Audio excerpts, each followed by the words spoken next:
Good evening, dear friends, and welcome to Watson's Margins.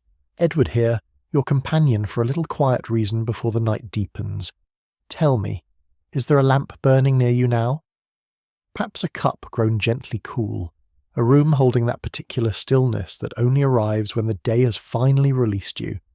These are the hours Watson knew best. Ink drying on the page, frost at the window, and somewhere close, the steady presence of a mind that never stopped observing. Do subscribe, so you never miss a story from the margins. Now settle in. For as that great reasoner believed, one should never trust a detail simply because it appears to be what it is. Chapter 1. The Snow at Greythorne Manor is a peculiarity of my long association with Mr. Sherlock Holmes that the most extraordinary episodes of our partnership have invariably announced themselves through the most ordinary of channels. A telegram delivered at breakfast, a card left upon the mantelpiece, a letter slipped beneath the door while Baker Street lay yet in morning shadow. It was in precisely this fashion that the affair I have since come to regard as one of Holmes's most quietly dazzling achievements first made itself known to us, though on this occasion the summons arrived not by telegram alone, but by the hand of a liveried messenger who had braved the worst February had yet seen fit to inflict upon the Midland counties. I had called upon Holmes that Tuesday morning with no particular motive beyond the desire for company, and the knowledge that my own rooms were being repainted in a shade I found thoroughly disagreeable. I found him, as one often did in those intervals between cases, in a state of barely contained restlessness. Stretched full length upon the settee in his mouse-coloured dressing-gown, a cold pipe balanced between two fingers, his grey eyes fixed upon the ceiling with the abstracted intensity of a man who sees nothing before him and everything within. A sheaf of chemical notations lay scattered across the deal table. The room smelled of tobacco and iodine, and the particular mustiness of books consulted and abandoned. "Watson," said he without looking up, "you have passed a poor night, and your left knee is troubling you again. Sit near the fire." I had long since ceased to be startled by such observations, though I confess they retained their charm. I settled into my accustomed chair, and Holmes returned to his communion with the ceiling. We had been thus companionably silent for perhaps 20 minutes when Mrs. Hudson knocked and entered bearing, upon a small silver tray, a yellow envelope. Holmes took it with the unhurried deliberateness of a man who has trained himself never to betray anticipation. He slit the envelope with his forefinger, read its contents at a single glance, and read them once more with greater care. Then he swung himself upright with a sudden animation that told me, before he had spoken a syllable, that the message was not without interest. "Greythorne Manor," said he, "Derbyshire, Sir Reginald Ashcombe." "You know the name?" The magistrate, vaguely, a man of some distinction, I believe, connected with the county judiciary, and with rather more besides. Holmes crossed to the desk and drew out a folded newspaper, cutting he had apparently preserved against some future occasion, a habit I had observed in him before. "Sir Reginald sits at the centre of an inheritance dispute of considerable delicacy, the Harcastle succession, Watson. You may have followed it in the press last autumn. A contested will, two sets of claimants of impeccable respectability, and a great deal of money resting upon the testimony of a single witness. That witness is Sir Reginald. The instrument of his testimony is a signed affidavit, the submission of which to the court has been awaited these 3 months. And he writes to you now?" "He writes to tell me," said Holmes, folding the telegram with precision, "that the affidavit has disappeared, that a violent storm has sealed the roads and telegraph lines, and that the manor contains 6 persons who between them had both opportunity and, in at least 2 cases, compelling reason to wish the document undisclosed. He was fortunate that a solitary telegraph line remained operational long enough to send his message before it too succumbed to the ice. He asks whether I might consider attending." Holmes permitted himself the faint, dry smile I had come to recognise as the outermost expression of genuine pleasure. "I find I might." Within the hour we had packed our bags and engaged the services of a hired carriage whose driver, a stoical Derbyshire man of few words and considerable competence, conveyed us northward through conditions that grew steadily less hospitable as the afternoon advanced. The sky had assumed that yellowish, oppressive cast which speaks of snow not yet fallen but certain to fall, and by the time we had left the last market town of any size behind us, the hedgerows on either side of the lane stood mantled in white, and the wind had risen to something between a moan and a shriek. I drew my coat about me and watched the landscape vanish by degrees into a grey and featureless obscurity. Holmes sat opposite, quite motionless, his features composed in an expression of thoughtful repose that I might, and on a less experienced acquaintance with its owner, have mistaken for sleep. I knew better. He was working. "Tell me what you make of it so far," said I, more to hear a human voice than from any expectation of enlightenment. "Very little as yet," Holmes replied, which I recognised as a modest understatement. A document of legal consequence disappears from a secured location accessible to no outsider. The household is consequently the field of inquiry. Beyond that, I prefer not to theorise in advance of the evidence. You know my method, Watson. I did indeed, and I had learned over the years that the force of that method lay precisely in its patience, its refusal to permit the seductions of early theory to obscure the still, small voice of observed fact. Greythorne Manor presented itself to us as the last light failed, yet it rose from its position at the edge of a shallow vale, with the settled solidity of a house that has stood for 3 centuries and intends to stand for 3 more, its limestone facade faintly luminous against the darkened sky, its mullioned windows warm with candle and firelight. The drive had been swept earlier in the day, but was already filling again. Snow lay thick upon the yew hedges and the stone gate piers, and as our carriage drew to a halt before the entrance, the first new flakes of the evening's fresh fall were beginning to descend, fine and purposeful, upon our shoulders. We were met at the door by a manservant of dignified mien, and conducted at once to the library where Sir Reginald Ashcombe stood, waiting before a fire that had been built high against the cold. He was a compact, well-made man of 60 or thereabouts, with a face that bore the marks of a lifetime's judicious authority, direct eyes behind which one sensed considerable internal composure, a firm mouth not unkindly set. He shook Holmes's hand with the brevity of a man who does not waste gestures. "Mr. Holmes, Dr. Watson, you have my deepest gratitude for making this journey in such conditions." He indicated the chairs nearest the fire with a gesture of natural hospitality. "I confess I did not expect you until tomorrow at the earliest." "The roads were passable this afternoon," said Holmes. "They will not be tomorrow. You were wise to send when you did, Sir Reginald." He settled into the offered chair with a glance about the room that I recognised as anything but casual, noting, as I had come to understand, the arrangement of furniture, the disposition of papers, the precise quality of light, 100 particulars invisible to the untrained eye.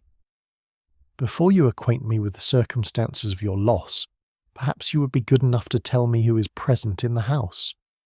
Sir Reginald answered without hesitation, in the measured fashion of a man accustomed to giving evidence. Lady Eleanor Ashcombe, his wife, composed and attentive in all that she undertook. Mr. Adrian Fowle, a London barrister of repute, a guest of several days' standing and a man of precise and reserved temperament. Miss Clara Henshaw, companion to Lady Eleanor, a quiet young woman of modest means but considerable intelligence. Colonel Bryce Anstruther, recently retired from the army, a genial and sociable guest whose laugh carried easily through the manor's corridors, and Mr. Lionel Pierce, or Sir Reginald's confidential secretary, a meticulous young man of 25, without whose organisational qualities Sir Reginald said with genuine warmth, the estate's legal affairs would be in a considerably less ordered condition, all present, all courteous, all apparently above suspicion. Holmes received this inventory with an attentiveness that I alone, perhaps, could have identified as meaningful. "And the affidavit," said he, "where was it kept?" "In the safe in my private study." The combination is known to no one but myself. And you are certain it was in the safe when you retired last evening? I checked it myself at 9:30. It was there. Sir Reginald's voice remained level, but I observed the slight tightening about his jaw that betrayed the effort such steadiness required. This morning, when I opened the safe before Mr. Pierce as a witness, it was gone. Holmes rose from his chair with an abruptness that contrasted entirely with his previous stillness. Then I think we should see the study immediately before the household gathers for dinner. As I followed him into the corridor, I observed that the manor was very quiet. The storm pressed against the windows with a low, persistent insistence. The roads were indeed gone, the telegraph lines bowed and silent, and we were as thoroughly sealed from the outer world as though the snow had been a deliberate design. It was, I thought with a slight unease I was not entirely willing to name, precisely the sort of house in which secrets kept themselves very well indeed. Holmes's step was quick and decided ahead of me. He had not yet seen the study. I had not yet examined a single clue, and already I could see, in the set of his shoulders and the angle of his head, that peculiar keenness of attention which told me, as surely as any spoken declaration, that the game was begun. Chapter 2. A Document of Consequence. Sir Reginald's study was a room that reflected its owner with the fidelity of a well-made portrait. It was not large, but it was ordered. Every volume on the shelves standing upright and even, the writing desk cleared of all but the instruments immediately necessary to the work in hand, the curtains drawn straight against the black and storming night. A pair of oil lamps burned steadily on either side of the mantelpiece, and between them, above a fire now reduced to deep glowing coals, hung a portrait of a gentleman in judicial robes whom I took to be Sir Reginald's father. The room had the particular quality of spaces maintained by a man who thinks clearly, and requires his surroundings to assist him in doing so. Holmes entered and stopped just inside the threshold, not dramatically, but with the instinctive stillness of a pointer that has caught a scent. He turned his head slowly from left to right, taking in the room entire before he moved a single step further. I had witnessed this preliminary survey often enough to know that it was no affectation. In those first unhurried seconds he was absorbing impressions that a dozen subsequent examinations might not recover with equal freshness. Sir Reginald directed our attention to the safe, set into the wall to the right of the fireplace and concealed, when closed, behind a section of panelling that fitted with admirable precision. It was a solid piece of workmanship, a Milner patent lock of the better sort, its dial of polished brass, its door hinged so as to open flush with the surrounding wood. There was nothing theatrical about it, which somehow made its violation feel the more pointed. Holmes crouched before the safe with his lens and said nothing for rather a long while. "You will observe," said Sir Reginald from behind us, "that the lock shows no sign of forcing. I have examined it myself." "So I see," Holmes murmured without turning. "What I find rather more suggestive is what the lock does show." He straightened at length and addressed Sir Reginald directly. "There is a fresh scratch near the lower rim of the dial, faint but unambiguous. Made, I should think, by a person working in low light and some haste. The brass has been polished recently. That scratch was not there a week ago." He turned to the fireplace. "And this is new as well." He knelt again and examined the hearthrug with the careful attention another man might give to a manuscript of doubtful provenance. I came closer and saw what had prompted his interest. Or rather, I almost did not see it, which was precisely the point. A partial footprint, light and already more than half, evaporated by the residual warmth of the fire, was just discernible on the inner edge of the hearthrug. It suggested a shoe of moderate size and a step taken from the direction of the safe toward the hearth, or from the hearth toward the safe, since a single impression admitted of either reading. "A woman's shoe or a slight man?" said Holmes almost to himself. "The impression is too shallow for a heavier frame." He rose and crossed to the fireplace, where he crouched a third time and studied the ash with an expression of careful neutrality. "Watson, come and look at this." I obeyed. The ash was of the ordinary variety produced by the coal fire that had evidently burned through the preceding evening, but among it, toward the back of the grate, lay the remnants of something burned separately and more recently. A darker papery ash, thin and fragile, such as one sees when documents or correspondence have been consigned to the flames. Several small fragments retained enough coherence to show the character of the original material, though nothing of its content. The paper had been of reasonable quality. Beyond that, nothing could be determined with certainty. "Someone burned papers here last night," I said. "Someone burned something here last night," Holmes corrected, with a precision I recognised as meaningful rather than pedantic. He rose, dusted his knees, and looked about the room once more with an expression that combined satisfaction with something I could only describe as wariness. "Tell me, Sir Reginald, is there anything on your desk or among your papers that is now absent which was present yesterday evening?"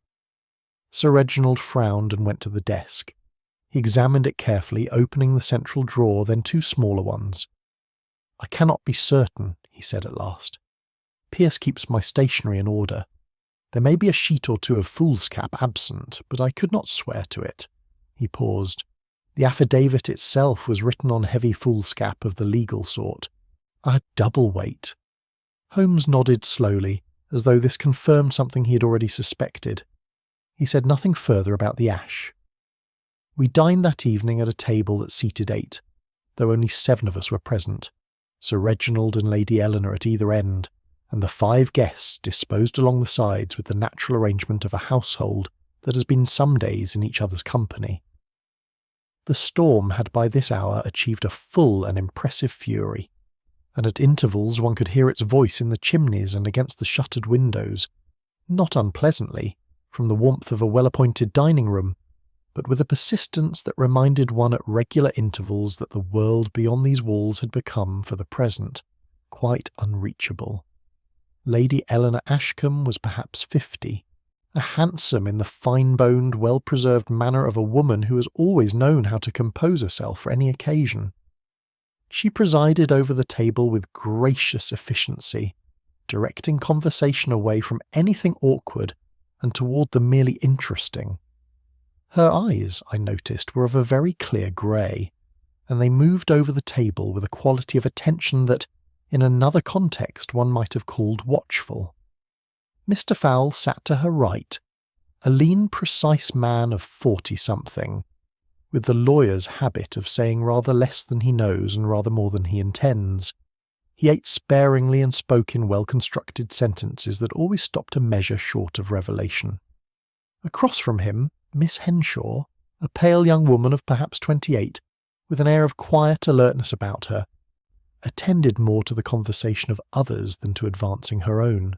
She glanced at Lady Eleanor frequently, with an expression I found, on reflection, difficult to read precisely. It was not quite deference, and not quite concern, but something compounded of the two. Colonel Anstruther was the most immediately agreeable of the company, a broad, ruddy man of 55 whose laugh came easily, and whose conversation moved comfortably between his military service, his opinions of horseflesh, and the weather, all of which he treated with equal cheerful authority. And yet I observed, beneath this sociable surface, a pair of eyes that were rather sharper than the general warmth of his manner suggested. Pierce, the secretary, sat nearest to Sir Reginald, and devoted the greater part of his attention to the quiet, systematic consumption of his dinner. He was a slight young man of dark complexion, with the careful neatness of dress that marks a person of limited income and exacting professional pride. Holmes said little at dinner. He ate what was placed before him with the mechanical efficiency of a man who considers food a concession to necessity, and he listened with an attentiveness that was, to my practised eye, anything but social. He asked Colonel Anstruther a question about his years in India. He inquired of Mr. Fowle whether he had found the North Light in the library sufficient for correspondence. He spoke to Miss Henshaw about the morning room, and to Pierce about the management of large private archives. The questions were amiable, artless in their phrasing, solemn, and separated by sufficient intervals of general conversation that no pattern was apparent to anyone who was not specifically searching for one. But I was watching Holmes, not the others, and I saw each question land, and I saw him note, with that quality of invisible precision he possessed as naturally as breathing, every pause, every gesture, every fractional hesitation that followed. He noted where glances fell after he had spoken. He noted the disposition of hands upon the table. He was, in the language of the theatre, reading the house. Later, in the room to which I had been assigned, I sat by my window and looked out at the snow driving in hard diagonals across the lamplit forecourt. The roads were gone entirely now. We were sealed in, all 7 of us, with a stolen document and a criminal who had dined very pleasantly at the same table as his victim. Or her victim, I corrected myself, remembering the partial footprint on the hearthrug. Holmes had passed me in the corridor on the way to our respective rooms and had paused only long enough to say, in a voice below the threshold of any other ear, "Note the alignment of the Persian rug by the study door in the morning, Watson, and observe at breakfast who shows signs of having slept well." Then he was gone, his candle diminishing down the corridor with characteristic decision, leaving me to ponder, as I had so many times before, the singular privilege and mild exasperation of being the companion of Sherlock Holmes. Chapter 3, The Empty Safe. I slept badly, as one often does in an unfamiliar house during a storm. The wind found every gap and seam in Greythorne Manor's ancient fabric, and the candle I had left burning on the nightstand guttered so persistently that I extinguished it before midnight and lay in the consequent darkness, listening to the deep, rhythmic complaint of the yew trees in the forecourt. Somewhere below me, a shutter had come loose and struck at irregular intervals against the stonework, not loudly, but with the maddening unpredictability of sounds that refused to be ignored. I rose at 7, dressed, and descended to find Holmes already at the breakfast table, quite alone, reading a 2-day-old newspaper with the serene absorption of a man for whom the news is never urgent. He had clearly been up some time. His coffee cup was half empty, and his expression, when he lowered the paper to acknowledge my entrance, held that particular quality of settled purpose that told me he had spent the early morning hours to better use than sleep.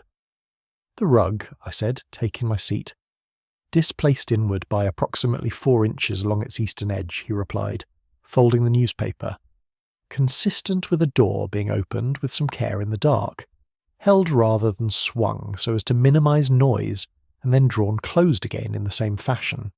Someone who knew the house well enough to know that the door, if released, swings back sharply on its hinge." He reached for the coffee pot.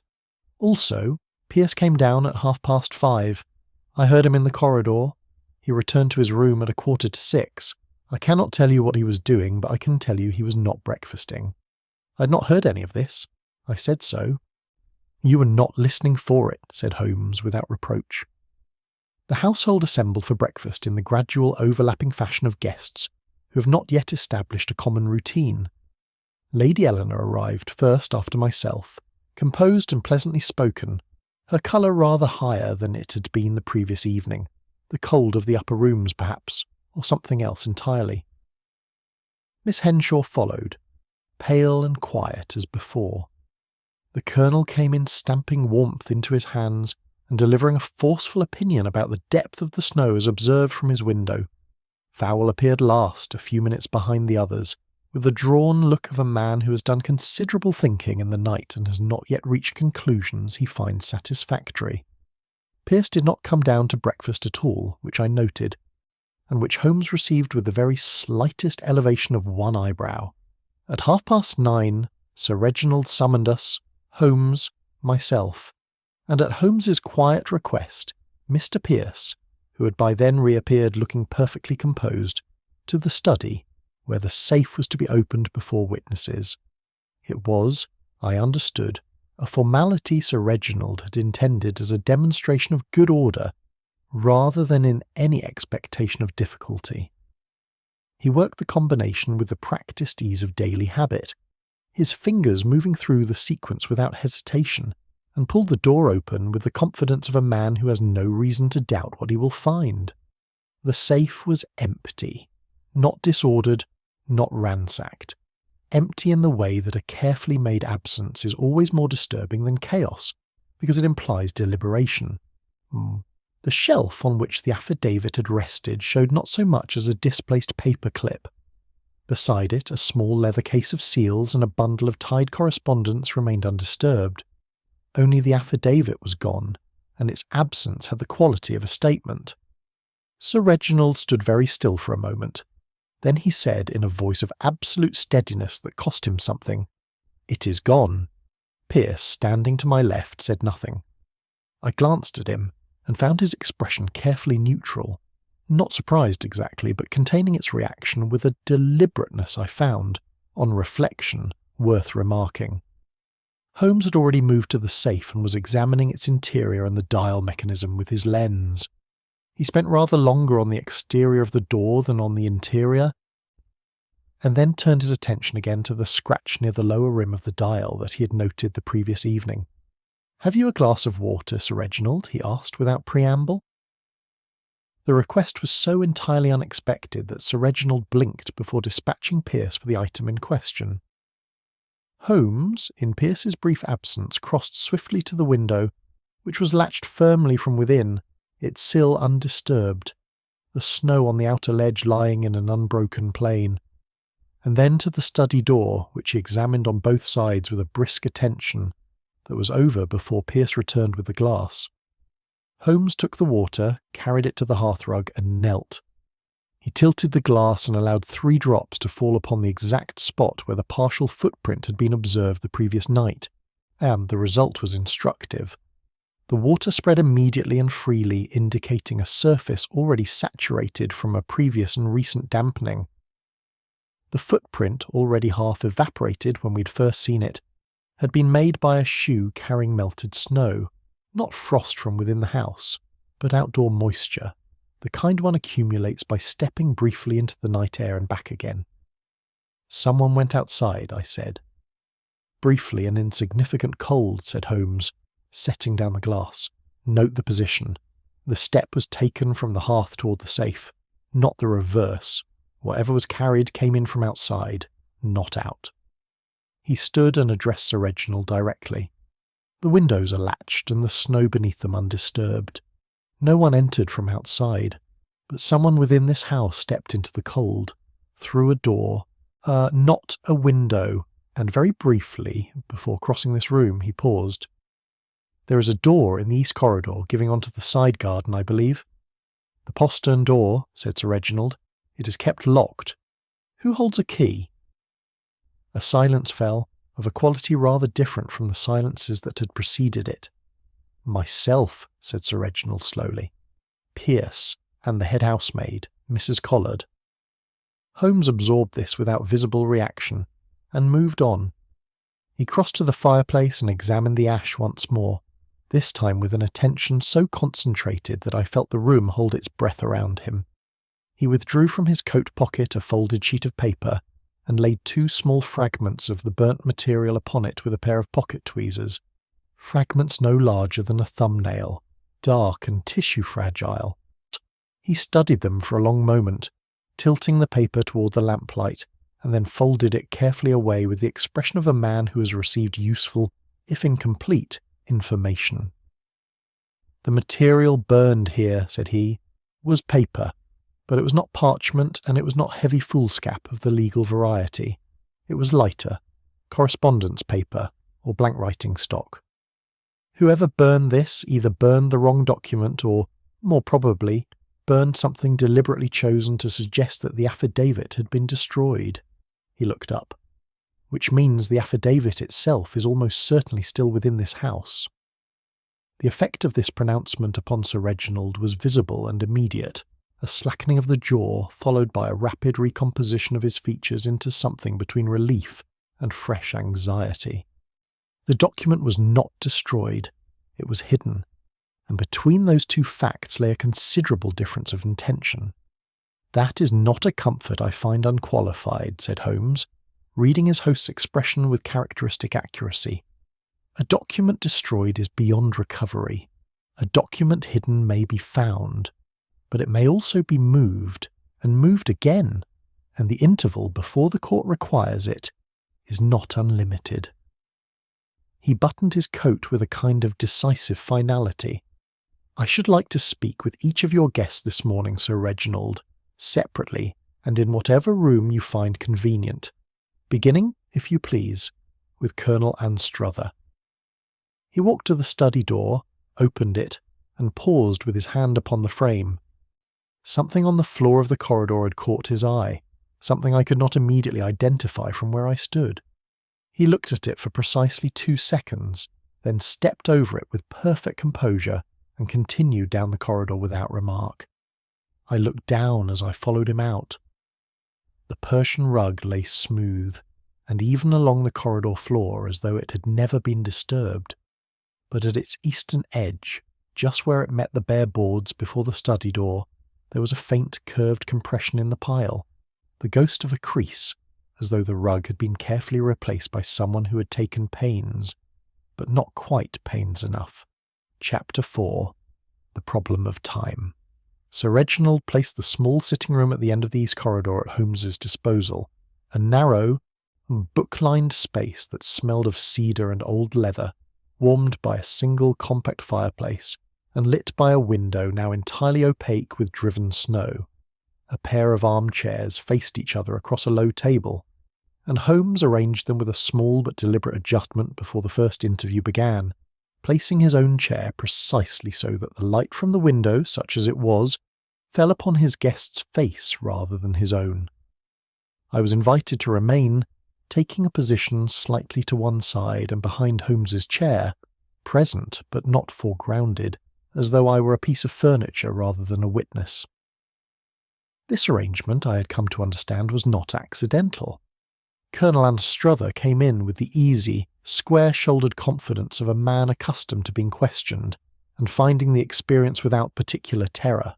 And as he settled into the offered chair, declined tobacco with a wave of his broad hand, and looked at Holmes with the forthright expectancy of someone who intends to cooperate fully, and would like credit for having decided so in advance.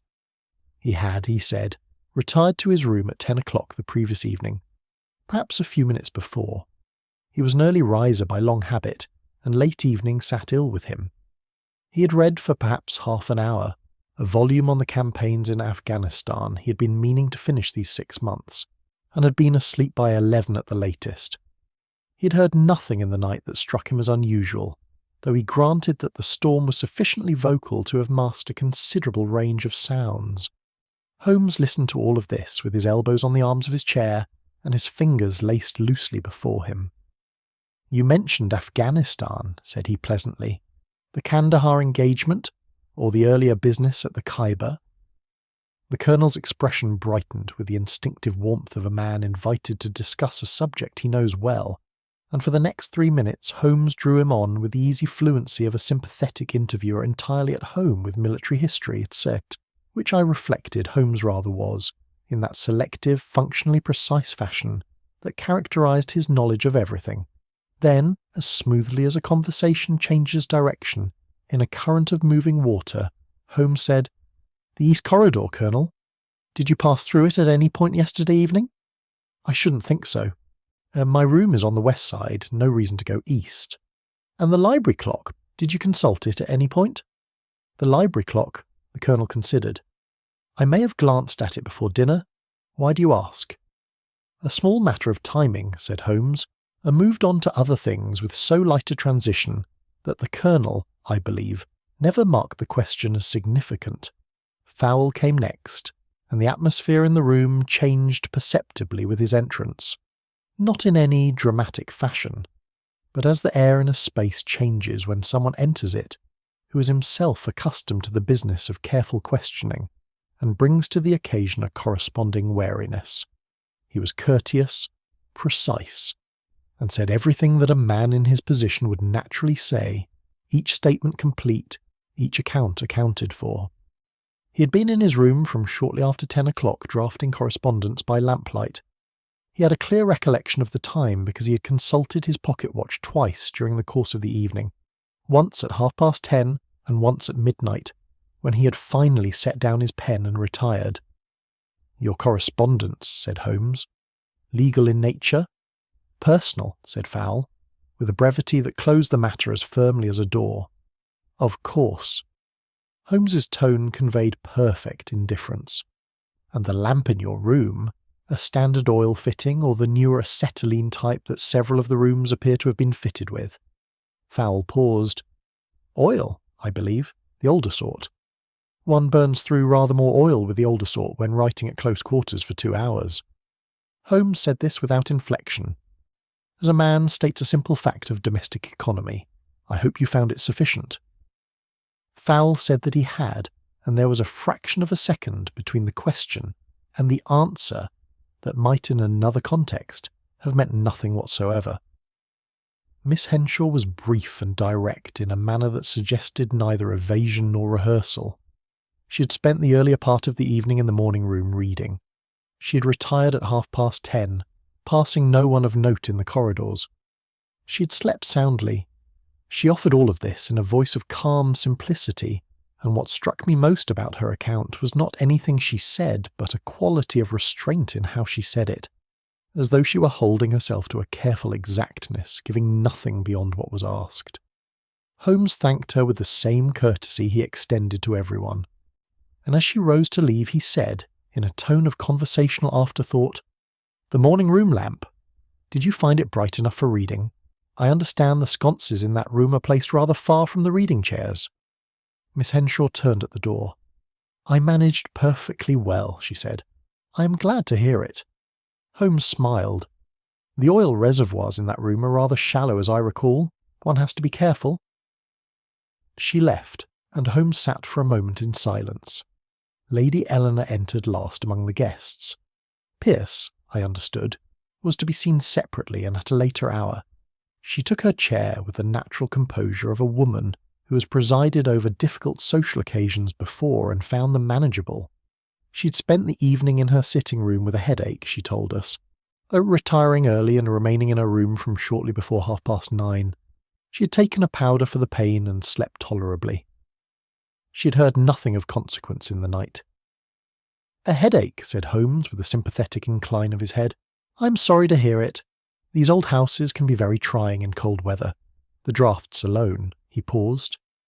"You did not look in on Sir Reginald in his study before retiring? A word of good night, perhaps?" "My husband was engaged with his papers. I did not wish to disturb him." "Quite so." Holmes glanced down briefly at his own hands, then looked up. "You passed through the entrance hall on your way upstairs. I suppose, the shorter route from the drawing-room." "Yes." "And the long-case clock in the hall. Do you happen to recall what time it showed?" Lady Eleanor considered this for a moment, and the consideration itself was the most informative thing she had yet offered us. "I believe it was near to 9:30, she said. "Perhaps a little before." "Thank you," said Holmes. "That is most helpful." When she'd gone, I moved my chair closer to Holmes's and waited. He was looking at the closed door with an expression of concentrated stillness, his forefinger pressed lightly against his lips. "Well," I said at last.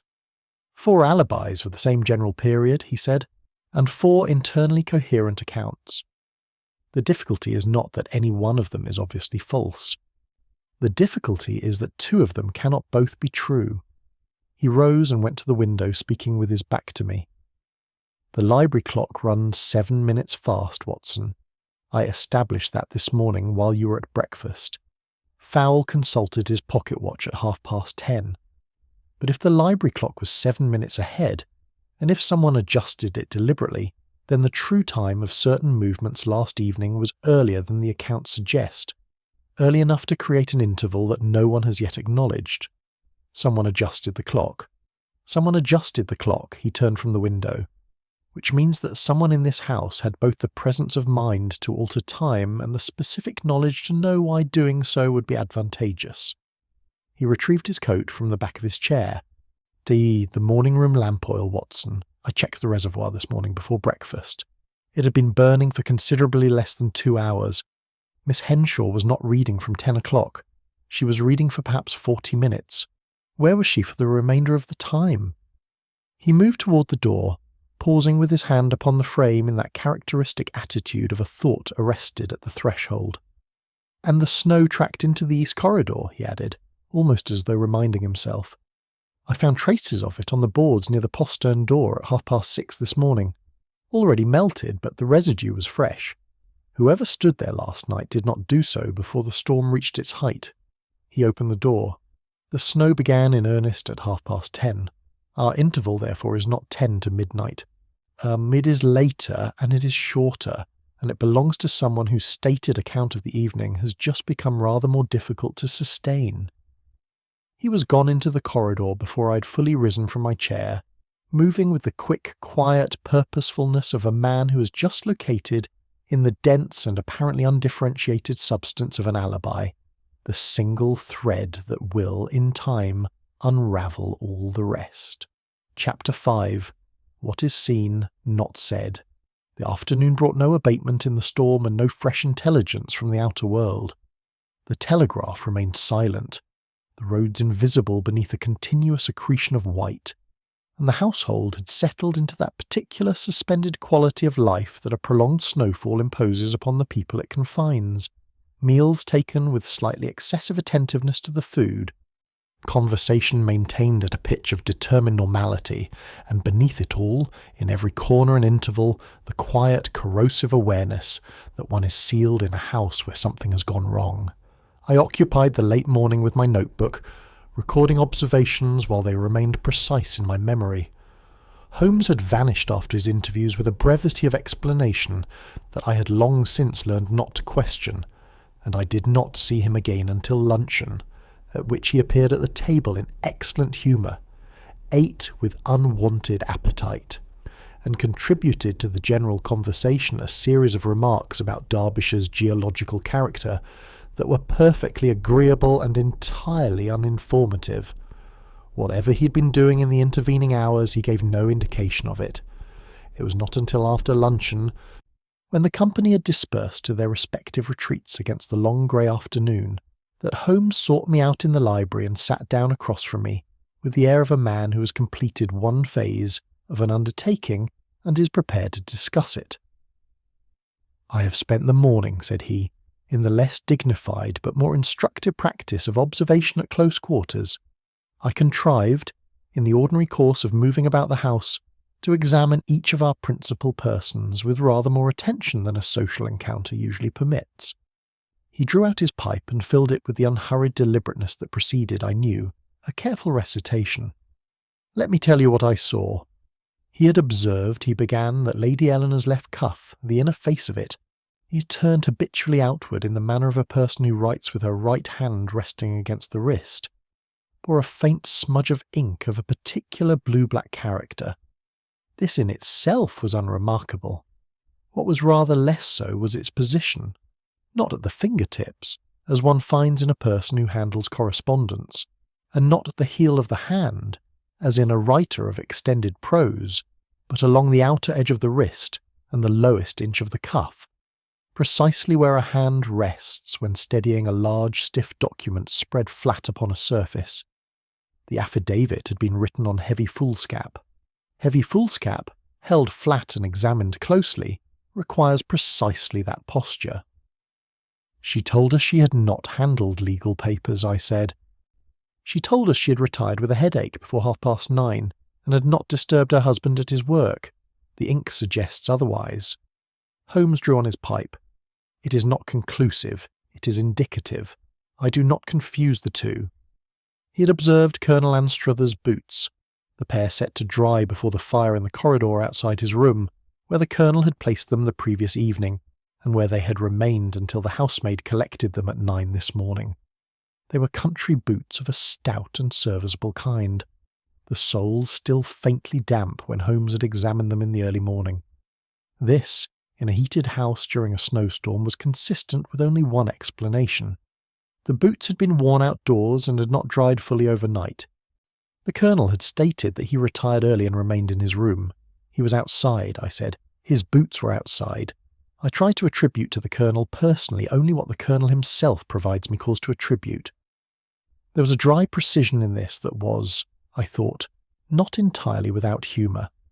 He has not, you will notice, mentioned any excursion into the grounds. Whether his outdoor venture is connected to our affair, or is some entirely independent matter of his own, I cannot yet determine. But a man who walks in a snowstorm after 10 o'clock and declines to mention it afterwards has, at minimum, decided that his reasons are not for general circulation. Holmes leaned forward slightly. Pierce is more interesting still. His notebook, the one he carries in the left breast pocket of his coat, which he removed and set upon the library table while searching for a reference this morning. I examined as he turned to the shelves. It is a methodical document, as one would expect of Pierce. Daily accounts, appointments, correspondence received and sent, entirely in order. But one page has been removed, not torn in haste, but excised with a penknife along the inner margin, close enough to the binding to leave nothing but the faintest pale edge. The removal was recent. The cut is clean and fresh. What was on that page? That, said Holmes, with the equanimity of a man who has learned to be comfortable with precisely those questions he cannot yet answer, is what I cannot tell you. What I can tell you is that Pierce removed it before this morning's interviews, and after the affidavit was discovered missing. The sequence is suggestive. He sat back and applied himself again to his pipe. Outside, the snow drove against the library windows in long hissing gusts, and the fire cracked and shifted in the grate. And foul? I prompted. Holmes's expression underwent a subtle change, a slight compression about the eyes, the look of a man examining something he finds genuinely ambiguous. Foul is the most carefully constructed presence in this house. Every answer precise, every statement bounded, every detail offered in exactly the measure that politeness requires and not one grain beyond. He's a barrister of some experience, and he brings to the management of personal interrogation the same qualities that serve him in court: composure, economy, the strategic deployment of the obvious. He paused. But composure maintained over many hours has its own characteristic signature, Watson. It produces at intervals a very faint rigidity, a slight excess of stillness in the hands, a marginally too deliberate movement of the eyes. Fowl has been composing himself since yesterday evening, not since this morning when the theft became known. Since yesterday evening. I turned this over in my mind. He knew before the safe was opened. Or he had decided before the safe was opened that he required composure.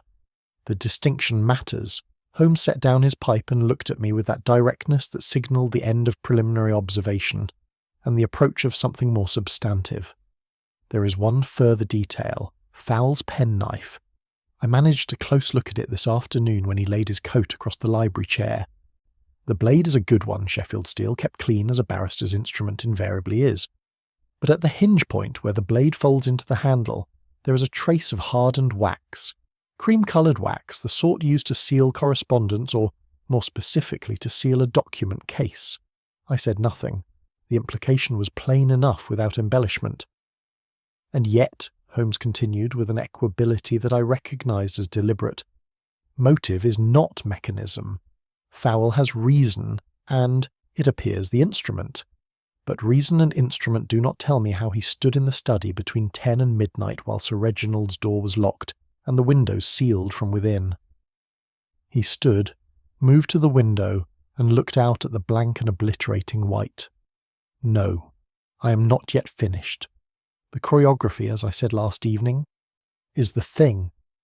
Not who wished to do it, but who moved where and when, and whether anyone saw them do so, whether they intended it or not. He said this last phrase with a particular quality of emphasis, and I looked up at him. Someone saw something, I said.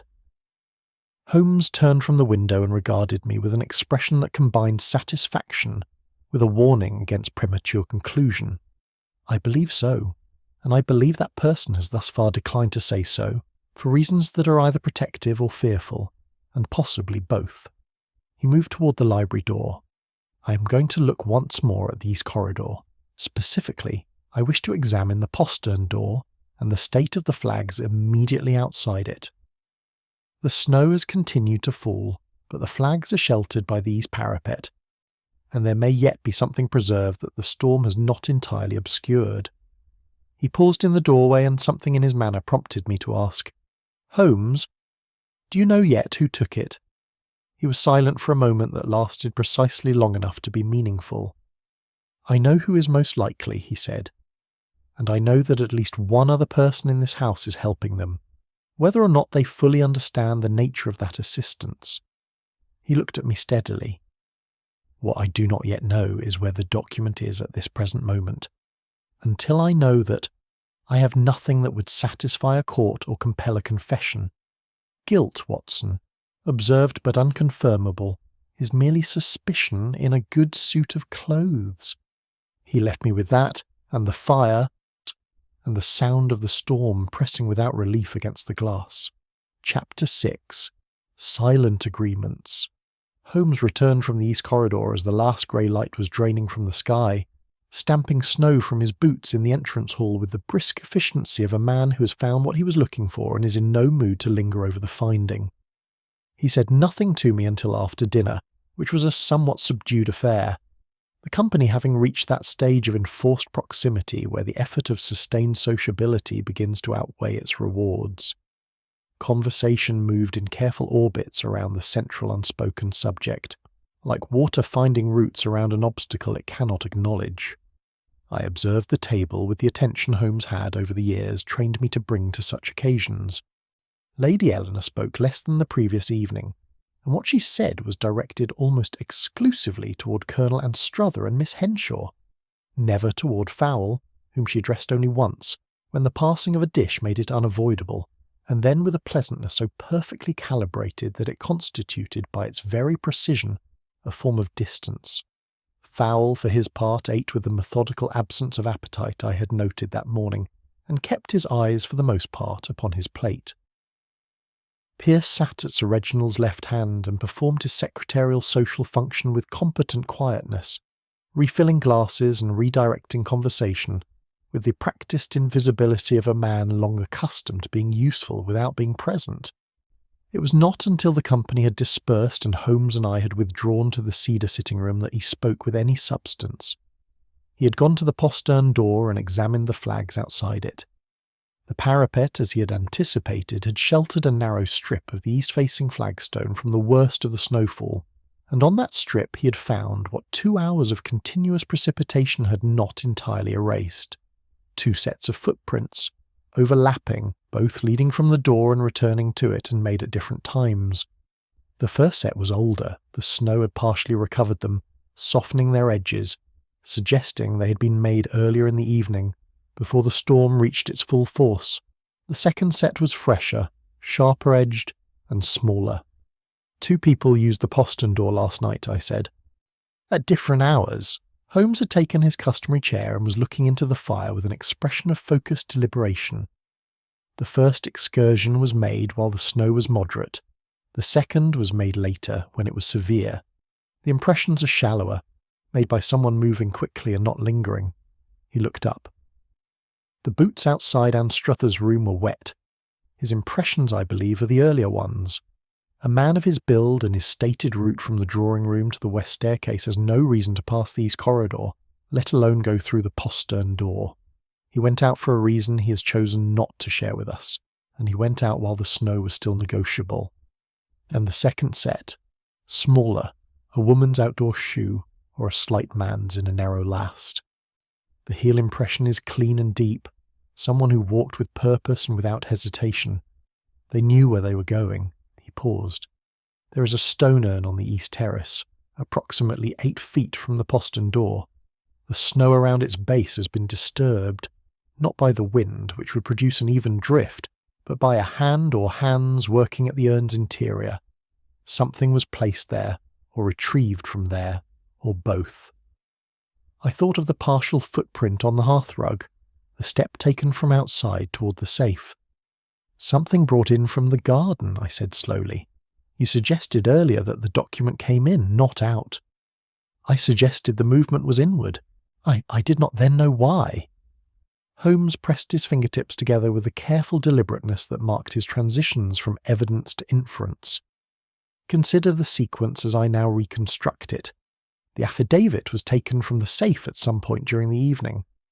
The thief, who had by some means knowledge of the combination, removed it, concealed it temporarily outside in the urn, and returned it to the house later in the evening, at which point it was conveyed to its current hiding place.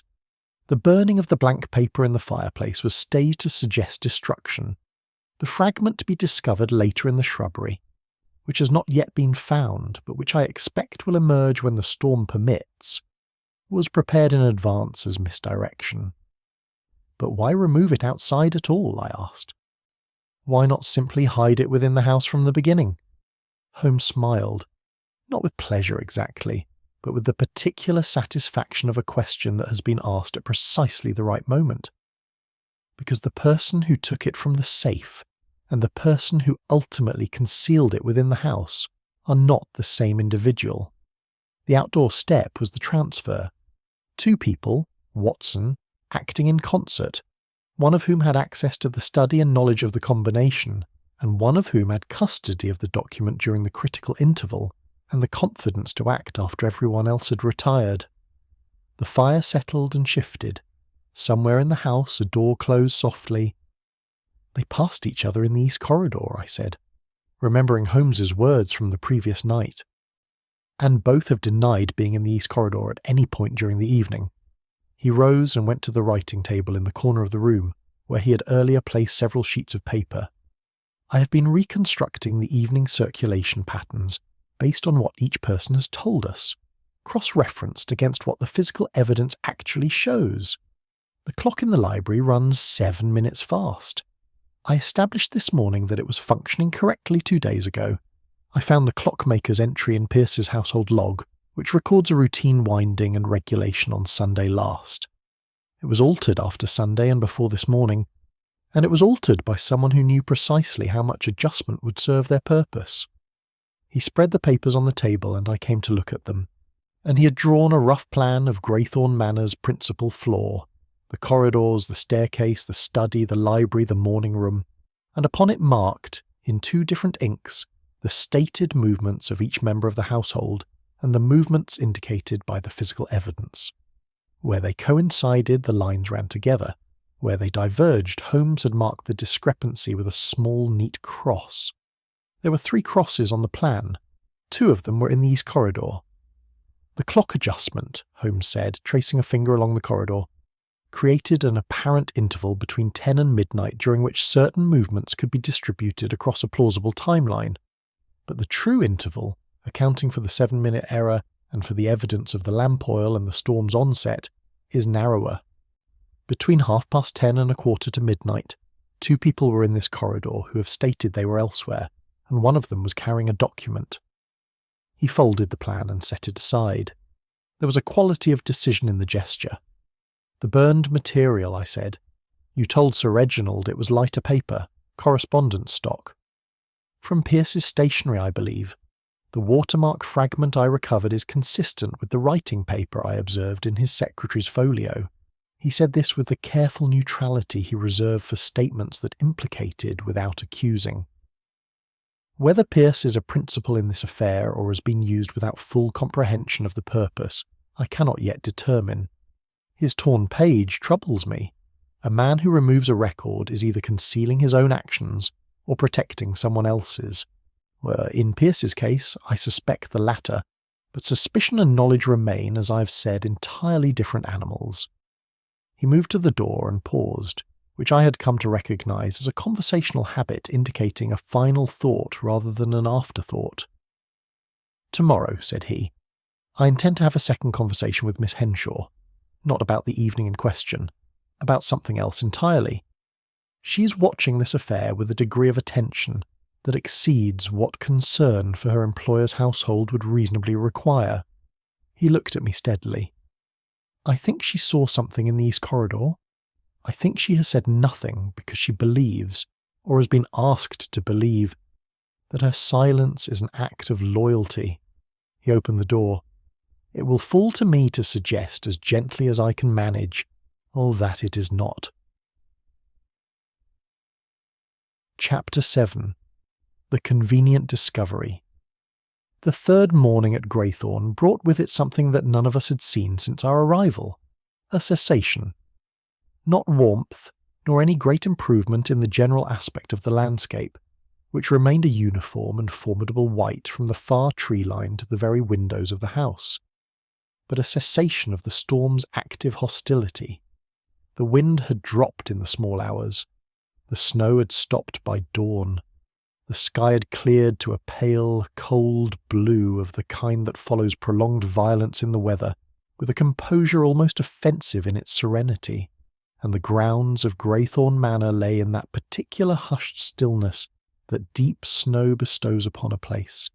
Every sound absorbed, every edge softened, the world temporarily and deceptively at peace with itself. I found Holmes at the window of our shared sitting room before 7, already dressed, his hands clasped behind his back, looking out at the east terrace with an expression that combined alertness with patience, in the proportions of a man who expects something to happen and is prepared to wait as long as it takes. "The storm has broken," I observed. "It has paused," he said, with the precision of a man who distrusts apparent resolutions. "There will be more before nightfall, but we have perhaps 4 or 5 hours of clear light, and certain people in this house are aware of that fact." He turned from the window. "I would ask you, Watson, to keep your eye on the east terrace this morning, not conspicuously, from the library window, which commands a clear view of the urn and the postern door without requiring you to be visible from outside." I understood him, and after breakfast I installed myself in the library with a volume I had no intention of reading and an angle of vision that took in the full breadth of the east terrace through the frost-edged glass. Holmes, meanwhile, disappeared on some errand of his own, and the household went about its morning with the cautious brightness of people who feel that the lifting of the weather has, by some sympathetic correspondence, lifted the atmosphere within the house as well. At 10:15, Fowle appeared on the terrace.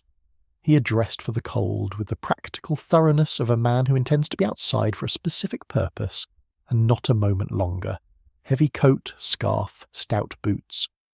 He walked with unhurried deliberateness to the far end of the terrace, and stood there for a moment with his back to the house, apparently admiring the snow-laden view across the parkland.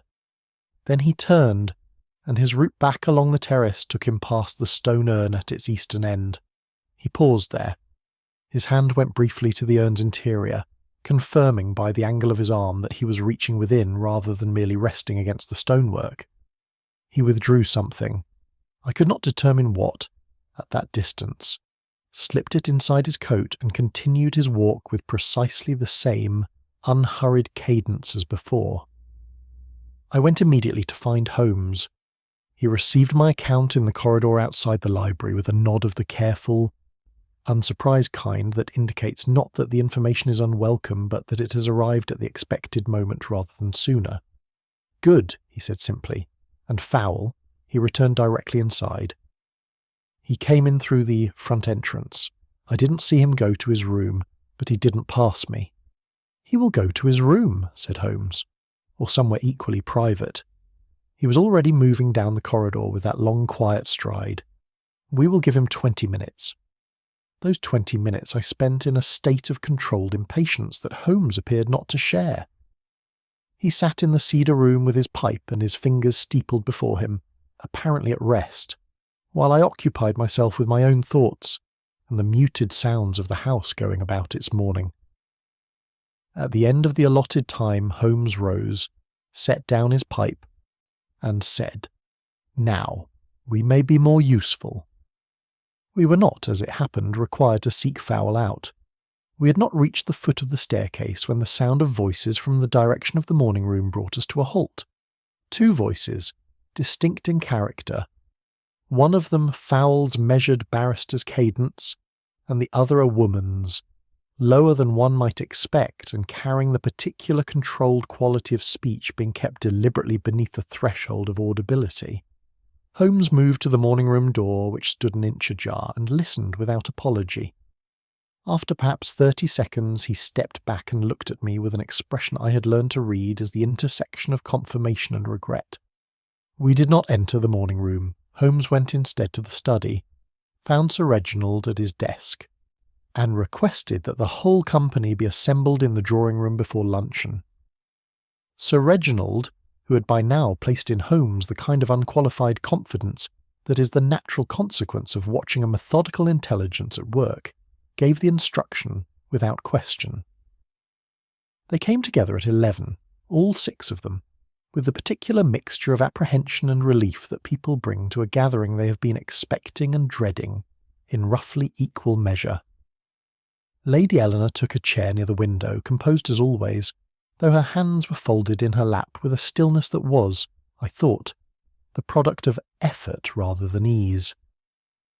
Fowle stood near the fireplace and looked directly at Holmes with the expression of a man who's made a decision and arrived at a kind of peace with it, however imperfect.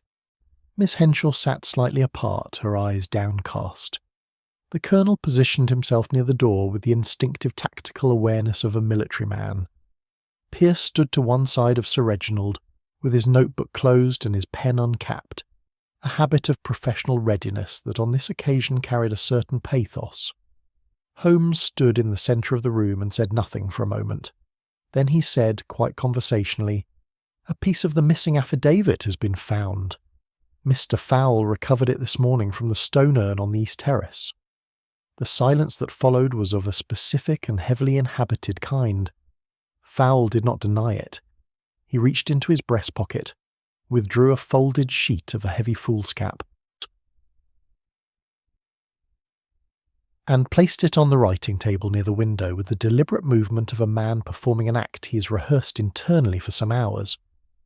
"I found it there yesterday evening," he said. "I left it in the urn overnight and retrieved it this morning when the weather made it possible to do so without attracting undue attention." "Found it," said Holmes, with a neutrality that asked the question without asking it. "I cannot explain how it came to be there." Fowle's voice was steady, but the steadiness had a quality distinct from composure. It was the steadiness of a prepared position. "I can tell you only that when I examined the terrace on Wednesday evening, before the storm prevented any further access to the grounds, I discovered it in the snow near the base of the urn. I placed it in the urn for safekeeping and intended to hand it to Sir Reginald this morning." It was a creditable performance. The fragment was genuine. I could see from where I stood the dense formal script of a legal document, the weight of the paper, the character of the ink. The account was internally coherent. It explained both Fowle's outdoor excursion and his possession of the document. It implicated no one else, and it was, from the first word to the last, a carefully constructed shelter for a truth it did not contain. Holmes examined the fragment without touching it, standing over the writing table with his hands clasped behind his back. "The paper," he said, "has been folded twice along lines inconsistent with a document stored in a safe. The fold lines are sharp and recent, suggesting the document was folded after removal. Not before." He straightened. "More significantly, the fragment represents approximately 1/4 of the affidavit's opening page. The remainder of the document, 3 pages of heavy foolscap, is not in the urn, was not on the terrace, and is not, I venture to suggest, anywhere outside this house." "Then where is it?" demanded Colonel Anstruther, with the bluntness of a man who has been quiet long enough. Holmes looked at Fowle with an expression of perfect equanimity. "Mr. Fowle," he said, "has offered an account that satisfies the immediate question of how this fragment came to be in his possession. The account does not satisfy me, and I do not believe it will long satisfy anyone in this room. But its principal function is not to satisfy. It is to close a line of inquiry." He turned to address the room generally, with the smooth unhurriedness of a man who is nowhere near his conclusion. "The household has been patient. I ask for a little more patience. There are 1 or 2 points I wish to verify before I lay the complete sequence before you." He left the room on that, quietly and without drama, and I followed him into the corridor, where he paused and turned to me with a look of concentrated intention. "The fragment is genuine," I said. "You examined it." "It is genuine," Holmes agreed, "and it was placed in that urn deliberately to be found, either by us or by whoever was sent to retrieve it. The question I have been asking myself since yesterday evening is not where the fragment was, but why only a fragment." He began to walk toward the study with measured steps, because the remainder of the affidavit Watson, all 3 pages of it, has not left this house. It has not been destroyed. It is here, within these walls, in a place that someone chose with some care. He paused at the study door and turned the handle, and I believe, though I have not yet verified it to my complete satisfaction, that I know precisely where. He went in, and I after him, and the door closed behind us on the sounds of the house and its waiting. Chapter 8. Confidence in Error. Inspector Mallory of the Derbyshire County Constabulary arrived at 2:30 that afternoon, his horse having made the last half-mile at a walk through snow that reached its hocks, and showed every intention of remaining where it was.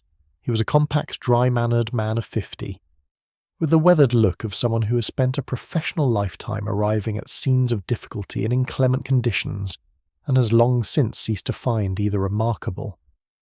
He stamped the snow from his boots in the entrance hall, with the authority of a man accustomed to treating other people's houses as temporarily his own, shook Sir Reginald's hand with business-like firmness, and cast upon Holmes and myself the politely appraising look that experienced police officers reserve for the participation of amateurs in their inquiries, respectful in its surface, and considerably less so in its depth. He had been briefed by Sir Reginald's telegram, which had gone out that morning over the restored line, and he brought with him the settled competence of a man who has reviewed the available facts, and arrived at the preliminary conclusion that the matter is less complicated than reported. Holmes's name gave him some small pause. It was apparent that Mallory had heard of Holmes, though I judged that what he had heard was filtered through the particular scepticism of the provincial professional for the metropolitan consulting variety. But he received us with sufficient courtesy, and took himself off to interview the company while Holmes and I retired to the drawing-room. I'd expected Holmes to use the inspector's arrival as an occasion for some form of disclosure. He did not. He sat in the armchair by the drawing-room window, long legs extended, and looking out at the pale afternoon with the abstracted ease of a man with nothing in particular on his mind, while from the direction of the east sitting-room came the distant murmur of Mallory's methodical questioning. Twice I attempted to draw Holmes into some discussion of his intentions. Twice he redirected the conversation, once to the architecture of the Manor's east wing, which he considered an interesting example of Jacobean modification of an earlier Elizabethan fabric, and once to the habits of horses in deep snow, which he found instructive in matters of weight distribution. I had known Holmes long enough to recognise this performance for what it was, not evasion, but a deliberate and quite conscious resting of the surface while the interior continued its work. Mallory rejoined us at 3:30, and the assembled household gathered once more in the drawing-room with the particular resigned collectedness of people who have been assembled and reassembled until the process has lost its urgency. The inspector set out his conclusions with commendable clarity.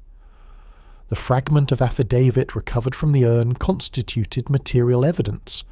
Mr. Fowle's account of its discovery and preservation was, in Mallory's judgment, consistent with the facts as established. The scratch on the safe dial was consistent with use of a thin instrument, a penknife blade, for instance, to feel for the combination mechanism in low light, which was consistent with Fowle's penknife, which Mallory had examined. Fowle's legal expertise gave him specific knowledge of the affidavit's contents and consequences. His motive was professional and personal, as the case, as Mallory presented it, described a tolerably straight line from instrument to act to consequence. Fowle received this recitation with the composure I had come to expect of him. He said in a measured voice that he could not dispute the circumstantial weight of the evidence. He said that he had intended only to delay the affidavit's submission, not to destroy it permanently, and that his actions, whatever their legal character, had not been undertaken in a spirit of malice towards Sir Reginald. He said nothing further. The household exhaled. Not dramatically. No one in that room was disposed to drama, but in the small, almost involuntary collective fashion of people who have been carrying a shared tension and have been given, at last, a place to set it down. Lady Eleanor looked at her hands. Miss Henshaw looked at nothing with particular care. Colonel Anstruther leaned back in his chair with a slight broadening of the shoulders, the physical grammar of relief. Pierce uncapped and recapped his pen. Holmes raised no objection. He sat throughout Mallory's recitation with his chin resting lightly in his hand, and when the inspector concluded and looked about the room for dissent, Holmes offered him a small, courteous nod. "Thorough work, Inspector," he said, in a tone of complete pleasantness. "You have addressed the evidence very capably." Mallory received this with the natural satisfaction of a professional, complimented by a peer, and moved on to the practical question of Fowle's disposition and the formal securing of the affidavit fragment. Holmes took no part in these arrangements. He had, it appeared, disengaged. I watched him from across the room with the attentiveness of long familiarity, and what I watched told me that Sherlock Holmes had not disengaged in the smallest degree. He had asked Lady Eleanor about her headache, in a tone of solicitous afterthought, just as Mallory's summary was concluding. She told him it had passed entirely. Holmes expressed his satisfaction, and noted that the quality of sleep in old manor houses could be either restorative or entirely the opposite depending upon one's room and one's constitution, and Lady Eleanor agreed that this was so, and the exchange was over in 20 seconds. But in those 20 seconds Holmes had, with no appearance of effort, watched her face from the moment he mentioned the headache to the moment she replied, and what he saw there produced, at the very corner of his mouth, Andy, a compression so brief and controlled that I believe I was the only other person in the room who caught it. He asked Colonel Anstruther about his military postings, apparently at random, apparently a continuation of their dinner conversation about Afghanistan, and directed the question with such natural ease that it seemed the idle curiosity of a man filling an empty conversational moment, rather than an inquiry with any specific intention. The Colonel answered readily, naming stations and dates with the precision of a man whose professional history is both orderly and cherished. Holmes listened and asked, in a tone of mild interest, whether the Colonel had served in any capacity near the northern estate counties in the years between 89 and 92. The Colonel's answer was perfectly normal in its content, or it was a fraction of a second slow in its arrival. "Did you note that?" I murmured to Holmes, as the room began the gradual dispersal that follows a formal gathering's conclusion. "I noted it," he said quietly, without moving his eyes from the middle distance. It was later, in the brief window between the departure of the company and the resumption of domestic routine, that Holmes asked Sir Reginald's leave to inspect the stable yard.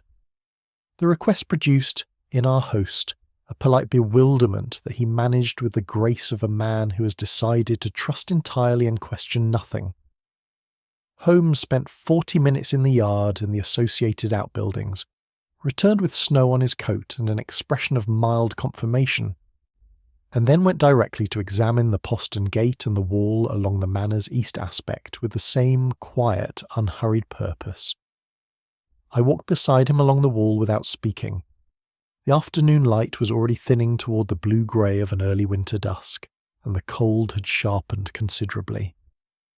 Holmes ran his hand along the stone of the east parapet at one point, pausing at a section where the coping had been disturbed, a stone displaced and reset, not recently, but within the last several years, and examined the gap between the parapet and the outer wall with his lens. He straightened without comment. On our way back through the east corridor toward the warmth of the house, he paused before the study door in the familiar attitude of a man at the margin of a conclusion, and said, as much to himself as to me, 7 minutes, Watson. One tends to think of time as the most reliable of witnesses. In fact, it is among the most easily corrupted. And the corruption here, I said, served to protect someone. It served to protect the interval. He looked at me with a directness that I understood to be a preparation, not a conclusion. Tomorrow morning I will ask the household to assemble once more. At that point I shall have 1 or 2 final things to verify, and then I think we may lay this matter entirely open. He paused. Inspector Mallory has reached a conclusion that satisfies the available evidence. It is not the correct conclusion. He said it without reproach, without superiority, and without the least pleasure. It was simply a statement of a fact that he considered unfortunate, since the wrong conclusion held with confidence. Lex has a way of fortifying the very falsehood it believes it has dispersed. Fowl, I said carefully, accepted the inspector's summary without protest. Yes, said Holmes. He did. He pushed open the door and led us back into the warmth of the manor's interior. That is the most interesting thing that has happened all afternoon. Chapter 9. Reconstruction in Snow. I did not sleep well that night either, though for different reasons than before. The storm had returned by 9 o'clock as Holmes had predicted, pressing against the manor's old stones with a renewed insistence, and I lay listening to it while my mind turned and returned over the accumulated evidence of 3 days, arranging and rearranging its elements with an awareness that the correct arrangement was somewhere within my reach, and yet persistently refused to declare itself. I knew Holmes's method well enough to follow his reasoning to the threshold where he had chosen to stop, but the final room beyond that threshold remained for me closed. I rose at 6:30 to find a note beneath my door, written in Holmes's swift, angular hand. Speak to Miss Henshaw before breakfast. Her room is the second on the right at the top of the west stair. Tell her I know what she saw, and that the time for protective silence has passed. I will join you in the drawing room at 9. I carried the note to the window and read it twice. Then I dressed, went to the west stair and knocked at the second door on the right. Miss Henshaw admitted me after a brief interval, already dressed, her face bearing the particular composed pallor of someone who has anticipated a confrontation and has spent the night making her peace with it. She gestured me to a chair with quiet self-possession and sat opposite me on the edge of the bed, her hands folded precisely in her lap, and waited. I delivered Holmes's message as he had worded it, without elaboration.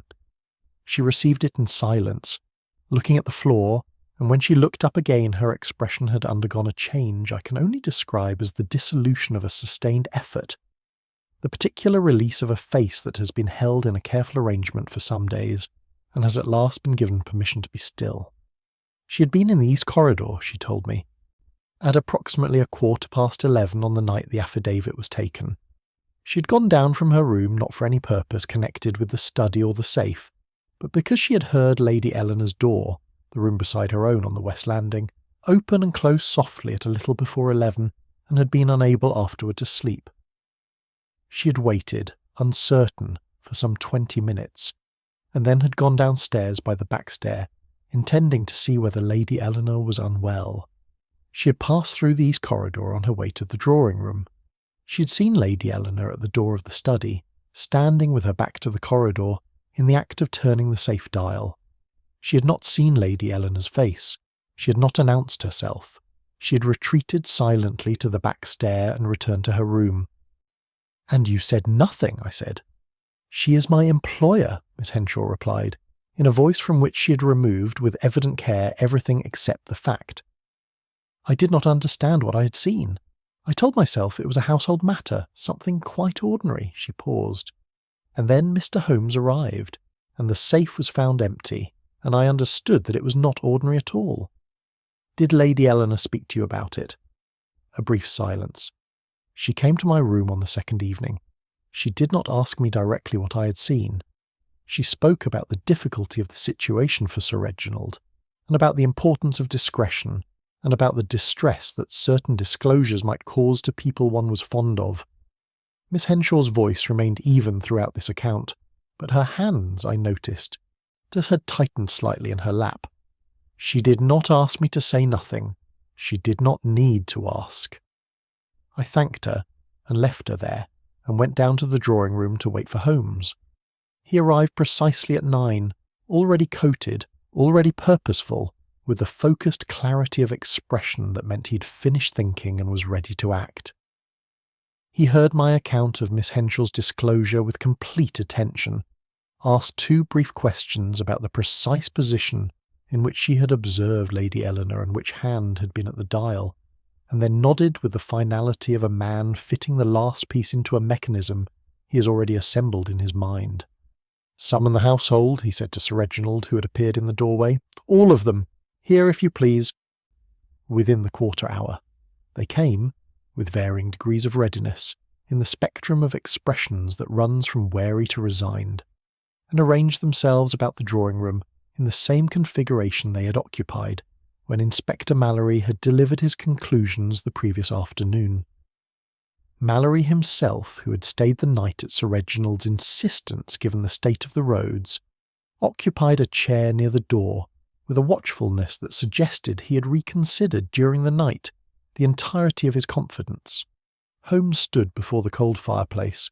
The fire had not been lit, the morning being unexpectedly milder, and began in the methodical, unhurried tone of a man presenting a reasoned account rather than an accusation. He demonstrated first the matter of the east window.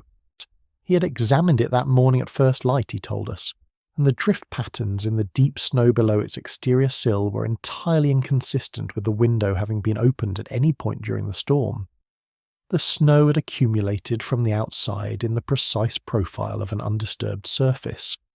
No one had passed out through that window, and the fragment of affidavit found in the shrubbery had been placed there by hand from the garden during the brief interval on the previous morning when the storm had abated, placed there after its recovery from the urn, not before. He addressed the burned material. He had confirmed, through comparison of the residual ash fragments with a sheet taken from Pierce's stationery folio, that the paper consumed in the study fireplace was blank correspondence stock from Pierce's own supply, not the affidavit, not a copy of it, not anything of legal substance. It had been burned to create the appearance of destruction. The performance had been intended for any investigator who examined the grate and drew the obvious conclusion, which was not the correct one. He addressed the clock. The library timepiece had been advanced 7 minutes between Sunday evening, when it had been regulated, and Monday morning, when its error became instrumentally significant. The adjustment created a false impression of the evening's timeline, displacing certain movements by enough to provide an apparent alibi for the critical interval. The person who had made this adjustment had done so before retiring on Sunday night, and had done so deliberately, with a specific purpose in mind. He paused here, and the room was very quiet. He then spoke about the footprint on the hearthrug, the half-evaporated impression of a step taken from hearth towards safe, by a shoe carrying outdoor moisture. He spoke about the postern door, and the 2 sets of impressions in the sheltered flags outside it, and the stone urn, and the sequence of movements that the physical evidence taken together described.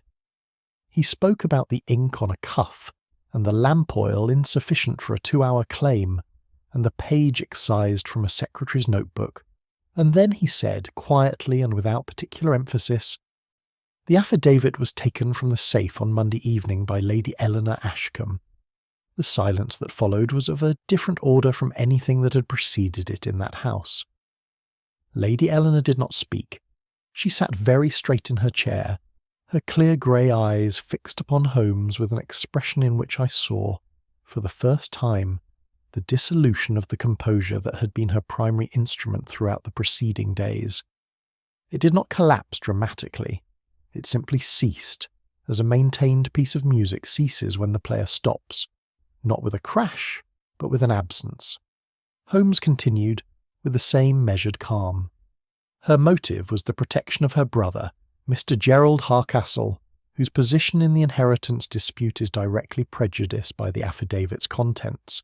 Then disclosure would have meant disgrace for the Harcastle name and, by extension, significant damage to the Ashcombe family's standing.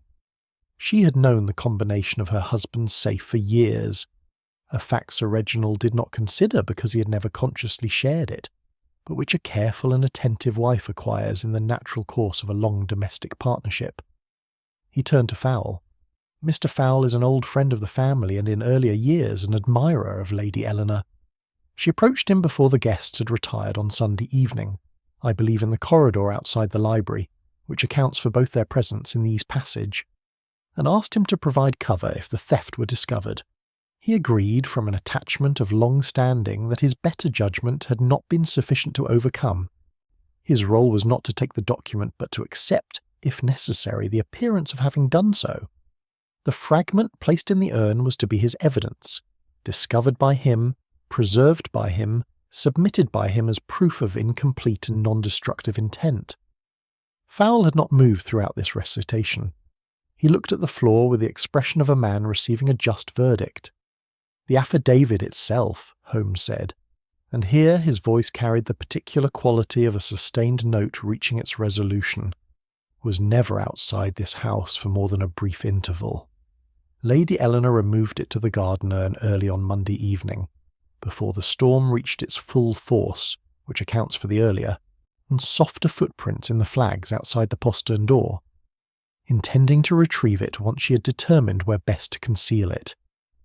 She retrieved it later that same night, which accounts for the second set of impressions, and brought it back through the postern door, crossing the hearthrug in the study, where the damp from her outdoor shoes left the partial impression we observed.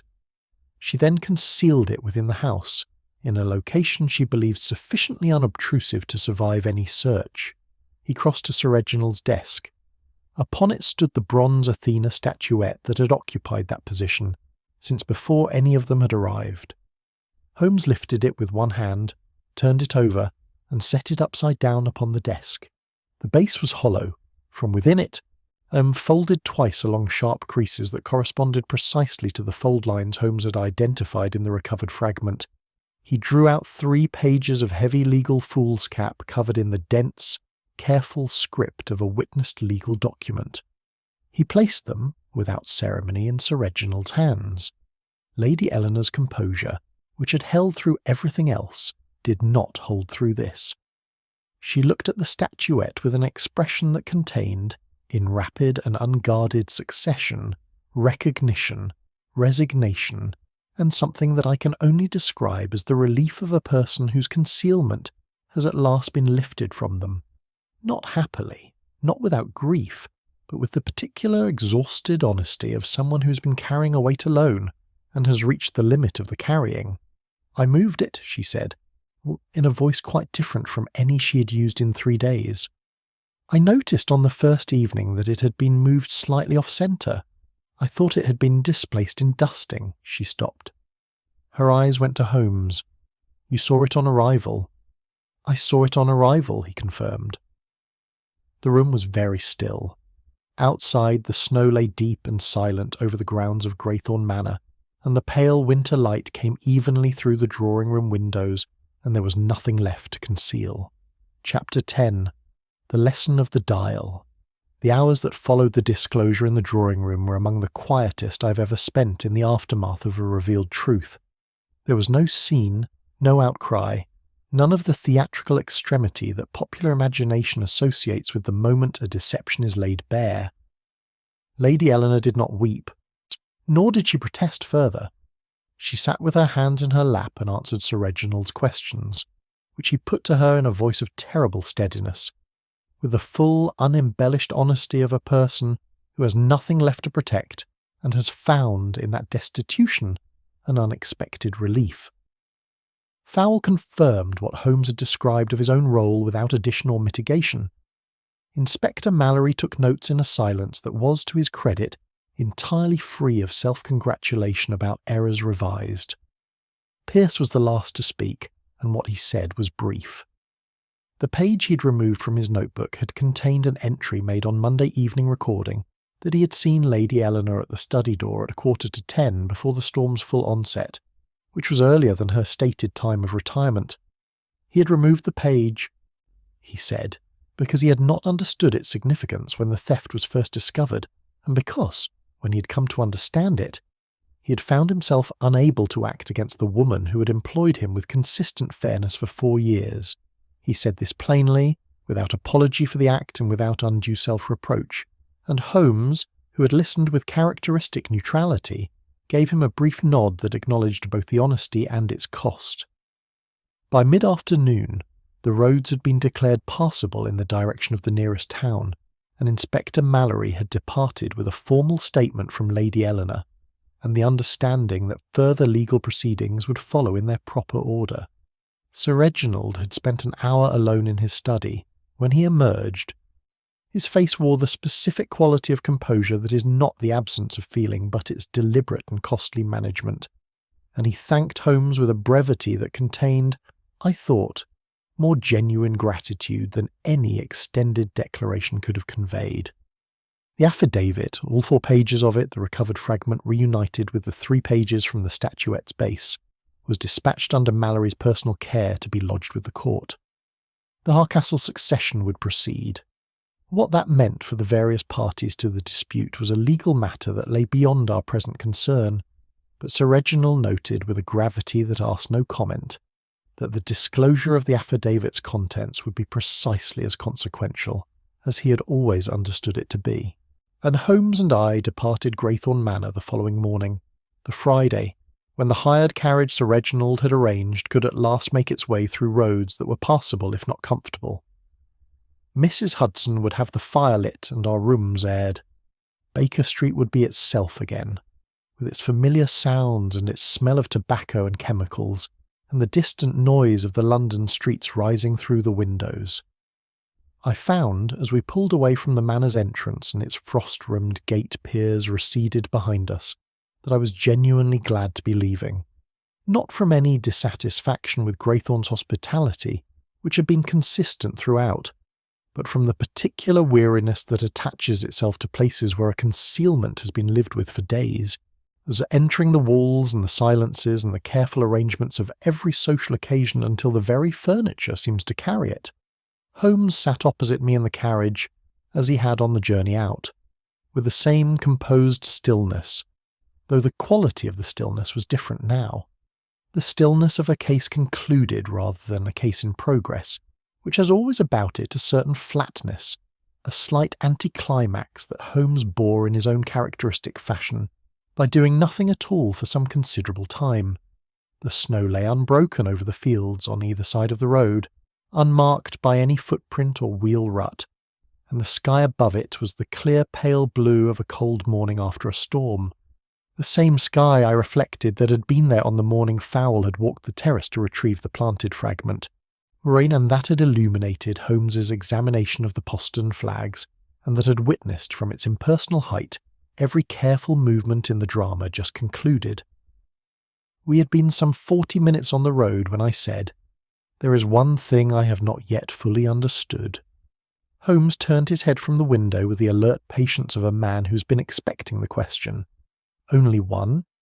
"The combination of the safe. Lady Eleanor knew it, as you suggested through long domestic observation, but she had to have been confident of it before she acted. What gave her that confidence?"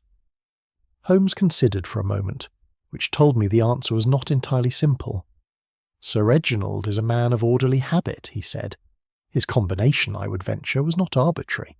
It was a date of personal significance. As such, combinations almost invariably are among men who distrust their own memories. Lady Eleanor had 40 years of the significant dates of her husband's life. She had at most a handful of candidates. She had the patience and the composed nerve to try them in sequence." He paused. "She had in addition the good fortune that she was right on the second attempt. The scratch near the dial is consistent with a single error and correction, not with an extended search." "How do you know it was the second attempt?" "Because a first attempt that fails produces one scratch, and a second attempt made with adjusted confidence produces a mark of slightly greater pressure and decisiveness. The 2 marks are both visible under a lens separated by approximately 3 degrees of arc." He turned back to the window. "It is a small thing, but small things are rarely small in their implications." I sat with this for a while. The carriage swayed and creaked over the packed snow of the road, and the horses breathed in long, visible exhalations in the cold air, and the Derbyshire countryside passed beside us in its white and silent indifference. "She is not a wicked woman," I said at last. "No," said Holmes, without hesitation and without qualification. "She's a woman who allowed a powerful and legitimate attachment to her family's name, to her brother's fate, to carry her past the point at which the means she employed could be called justifiable. The distance between that point and wickedness is not always as great as we might wish, but it is a real distance, and I do not think we serve honesty by collapsing it." He was quiet for a moment. Fowl is rather harder to account for. A man of his intelligence and his professional formation consenting to absorb another person's liability from the residue of an old attachment, That is a kind of foolishness that sits uneasily alongside the other qualities we observed in him, and yet it is a very human foolishness, and I find I cannot summon the impatience for it that I might summon for a more calculated villainy. This was, I reflected, as near to lenient a judgment as Holmes generally allowed himself, and it was offered without any diminution of the clear-eyed assessment that preceded it. We fell into a companionable silence after that, of the kind that our long association had made natural and easy, and I allowed myself to reflect upon the affair in its completed shape, the way one contemplates a finished thing with the modest satisfaction of having been present at its making without necessarily having contributed to the making itself. My own role in the matter had been, as it so often was, that of the witness rather than the reasoner, the pair of eyes watching the watches, the set of ears noting the inflections, the presence whose very ordinariness allowed Holmes's methods to operate undisturbed, like a process conducted in plain sight because no one thought to look. It is a role I have never found diminishing. On the contrary, there is a privilege in it that I have come to value precisely because it is not the privilege of the exceptional. I saw what any attentive man might have seen at Greythorne Manor. Holmes saw what only Holmes would see, the off-centre statuette, the 2-degree separation of scratches on a dial, the implications of 3 drops of water upon a saturated hearthrug. The difference between us was not in the quality of our intentions or the sincerity of our engagement with the matter.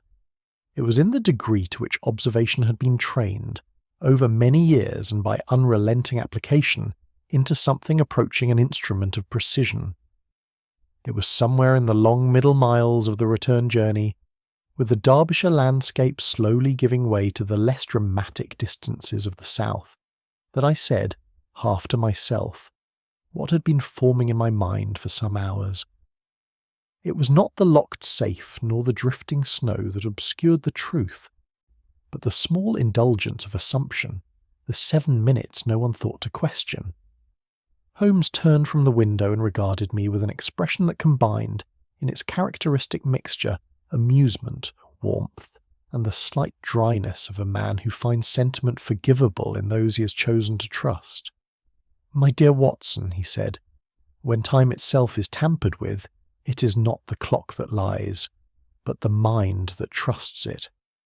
He returned to his contemplation of the passing fields, and I to mine, and the carriage carried us south through the cold, bright afternoon toward London, where other rooms awaited, and other telegrams, and other doors not yet opened. The affair of the stolen affidavit was concluded.